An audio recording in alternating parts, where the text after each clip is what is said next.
You stay indoors all the time, not because you're lazy, not because you hate people, but because the outside world feels like too much. Going to the store? Exhausting. Meeting up with friends? You'd rather not. Even stepping outside to check the mail feels like a task you have to mentally prepare for. And people don't get it. They say, just go outside, get some fresh air, you'll feel better. But they don't understand. Outside isn't refreshing for you. It's draining. Your home is the only place where you can finally breathe. Here's why you can't stop. Your nervous system treats the outside world as a threat zone. See, every time you leave your home, your brain has to process everything. The noise, the people, the unpredictability, the social expectations, the possibility that someone might talk to you, judge you, need something from you. And all of that, it floods your system with stress hormones. For most people, the outside world is just background noise. But for you, it's like walking into a room where every sound is turned up to maximum volume. Your senses are on high alert. Your body is in defense mode. And by the time you get back home, you're completely drained. So your brain learned a pattern. Inside equals safety. Outside equals overwhelm. And here's the trap you're stuck in. The more you stay inside, the more sensitive you become to the outside world. Your tolerance shrinks. What used to feel manageable now feels impossible. A quick trip to the grocery store becomes a major event. A casual hangout with friends feels like performing in front of an audience. You're not avoiding life because you're weak.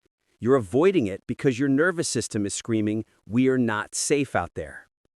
But here's what's really happening underneath. Somewhere along the way, you learned that the world isn't a safe place for you. Maybe you were judged harshly when you were just being yourself.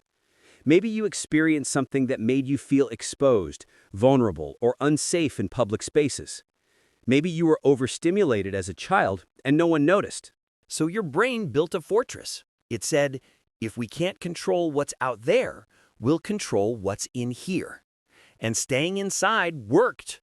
It gave you predictability, control, peace, a place where you didn't have to perform, explain yourself, or manage other people's energy. But now that fortress has become a prison. Because the world you're avoiding, it's also where connection, growth, and life happen. But here's what's really going on. This is called environmental overwhelm with social withdrawal patterns. And it's not laziness. It's sensory and emotional self-protection. You didn't choose to feel this way. This developed because your nervous system is more sensitive than most people's. You process stimulation differently. What feels like a gentle breeze to others feels like a windstorm to you. Maybe you're an introvert who never learned how to recharge properly.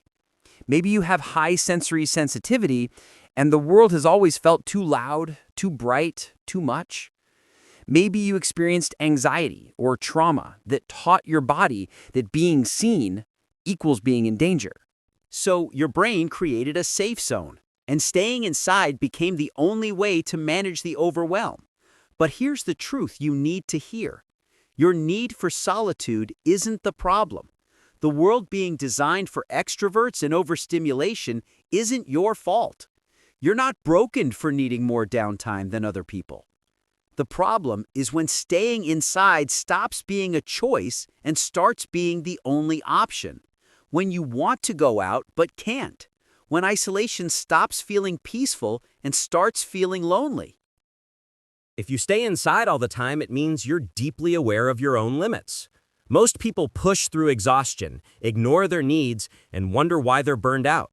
But you recognized early on that your energy works differently. You know what depletes you, and you protect yourself from it.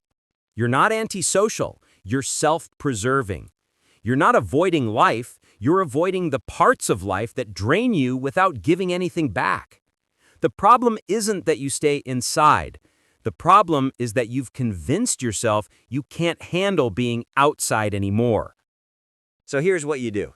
Don't force yourself to suddenly get out more. That will only reinforce the fear. Instead, practice micro-exposures. Go outside for 2 minutes. Sit on your porch. Stand in your yard.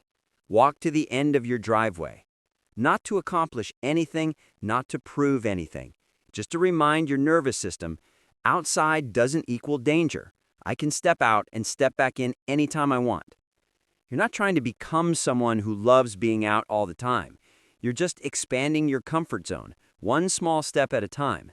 The goal isn't to stop being a homebody. The goal is to make sure staying inside is a choice, not a cage. If this explained you, subscribe for more psychology breakdowns. And remember, your need for solitude is valid. You're not broken for needing your home to feel safe. You're just learning how to make the outside world feel a little less threatening. And that takes time, and that's okay.